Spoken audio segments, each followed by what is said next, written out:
Yo, what's going on YouTube? And welcome back to Goal Line Hockey. It's your boy Kevin Forte. We are taking a look today in the North Division. No, we're not looking at the Habs and the Leafs today. We're looking at the other two playoff teams in the North Division, the Winnipeg Jets and the Edmonton Oilers. As the Winnipeg Jets pull out the brooms, they swept the Edmonton Oilers with Connor McDavid and Leon Draisaitl in the first round of the 2021 Stanley Cup playoffs.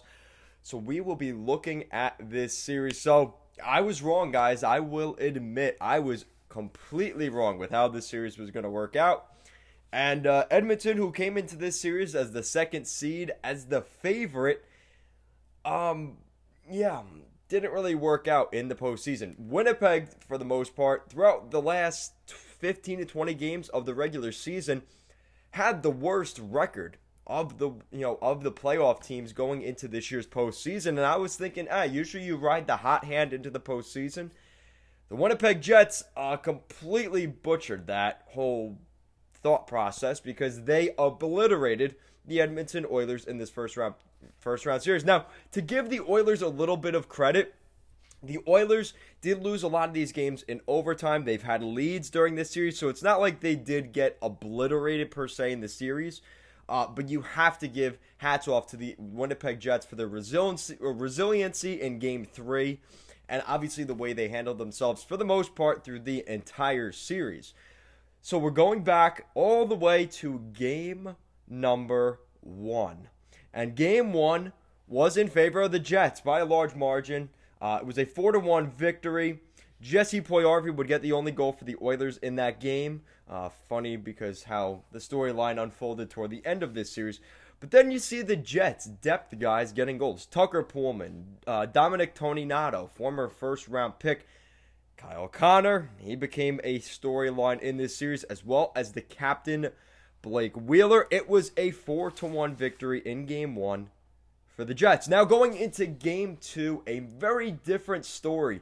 Both Mike Smith and Connor Hellebuyck played out of their minds, and it took post 60 minutes to see our first goal in this game, and the only goal. Paul Stastny, a little over 4 minutes into overtime, and the Winnipeg Jets win Game 2. A little bit of a fluky goal, but Stastny puts the puck on net. Mike Smith didn't, seem to miss it with his blocker. Didn't seem like he really saw it, and it goes in. And now the Jets have a 2-0 series lead, just like that, going home, mind you, in this series. Now remember, with the Scotia North Division, there are no fans in attendance yet, so that may have played a factor. But for the most part, the Winnipeg Jets the Edmonton Oilers pride themselves on their ability to come back from losses. That didn't really work in this series. Game number 3. This was a big game in this series. They're all big, but let's be honest. Game 3 was pretty much the chokehold that the Jets put on the Oilers in this series.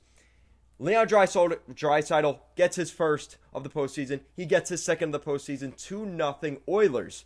Nikolai Ehlers scores to make it 2-1. But then Zach Kassian, just a minute later, makes it 3-1 Edmonton.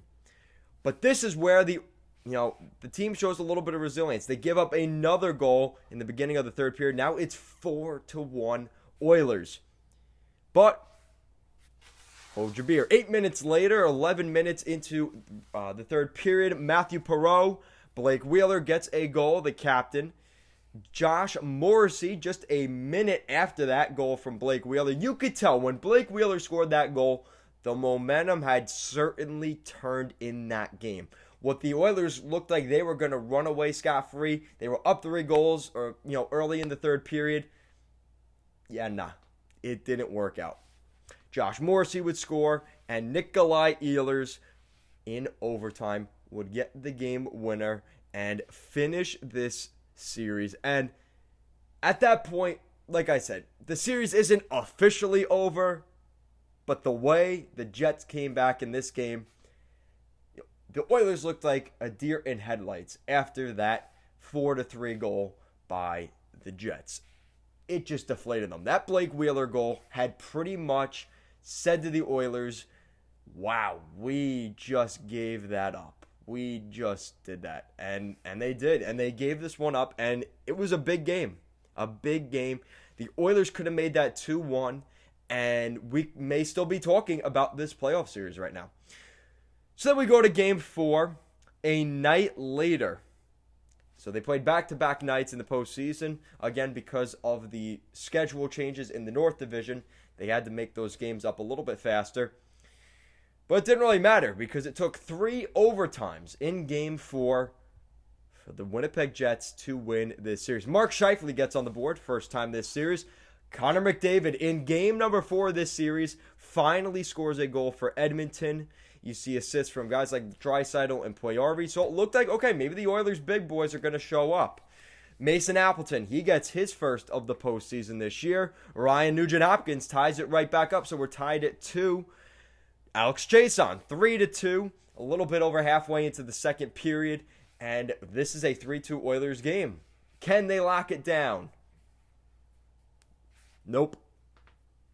Mark Scheifele again, his second of the game, his second of the postseason, a little over 6 minutes into the third period, and the Jets tie the game, sending this one to overtime, where, once again, Kyle Connor, the second of the postseason for Connor, the game winner for the Winnipeg Jets, and the series clinching goal to send the Jets to the second round.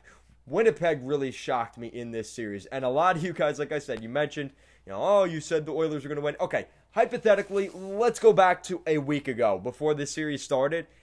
The Jets had come off of 15 or 20 games where they played like garbage since the trade deadline. And then they just switched the button when they came to the postseason. More specifically, Connor Hellebuyck. Connor Hellebuyck in the playoffs is a beast, and we saw that in this series. But you have to give some credit, though, to the Jets' defense. Guys like Neil Pionk, Josh Morrissey, they played really well in this series and kind of fittingly were the difference maker for them. And you just saw the Oilers' depth just shut down. And even the top guys, Connor McDavid held to only 1 goal this entire series. Leon Draisaitl, only 2 goals this entire series, which he picked up both those goals in Game 3. So, for the most part, they had shut down the top line. The top line of the Oilers, which they're so prideful in, with Jesse Puljujarvi, Draisaitl, and McDavid, the 3 of them combined in the 4 games for 4 goals the entire series. That's not easy to do. Not to mention the depth didn't really show up. You saw some goals from Chiasson. You saw 1 goal from Kara, a goal from Cassian, but it wasn't enough. The Jets' depth with guys like Morrissey, guys like Appleton, guys like Perreault, they scored enough. They got enough scoring by committee by the Jets and really good goaltending from Connor Hellebuyck to where they were able to win this series. And the big question I have for the Edmonton Oilers going into this offseason is not whether Connor McDavid will be with the Oilers in the fall. Yes, he will be with the Oilers. Let's get that out of the way. That's not going to happen. They keep bringing it up every time the Oilers get eliminated in the postseason, but it just seems so dumb. Come on, guys. Really? You really think the Oilers would trade Connor McDavid?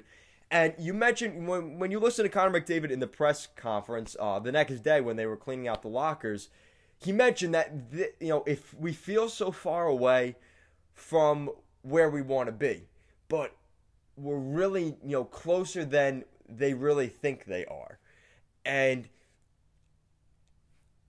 it's hard because the problem is I kind of see that as if they had capable goaltending that they weren't giving $4 million to Mikko Koskinen and they didn't re-sign Mike Smith, where would the Oilers have been this offseason if they had a Jacob Markstrom, if they had a Braden Holtby who went to their rivals in Calgary and Vancouver? If they had one of those 2 guys, would we be talking about the Edmonton Oilers maybe winning this series, putting up a fight in this series?